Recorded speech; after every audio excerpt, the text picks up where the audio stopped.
qofka wanaagsan dhammaan dadka waxa uu u arkaa inay wanaagsan yihiin.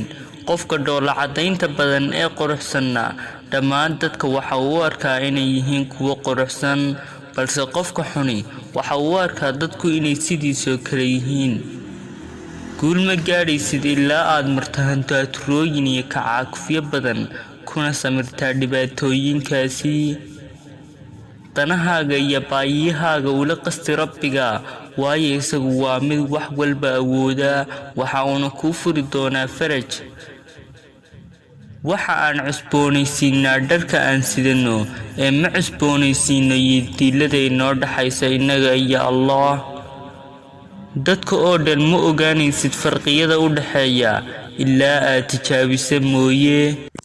waxaa dhexdeena ahaaday kitaab kaasoo aan kaga maarmi karna dadka, kaasoo aan ka helayna farxad, kaasoo aan ugu dhowaanayna xagga Rabbigeen, misna dhammaanteena aan jaahilkan hayleen waa Qur'aanka Kariimka ah.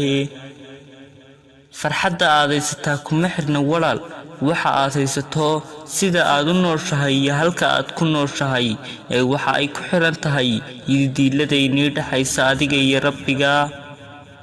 ereyada aad ku qowlayso ha ahaadaan kuwa carfaya si ayna carqalad ugu noqon quluubta dadka. wasalaamu calaykum waraxmatullaahi wabarakaatuh.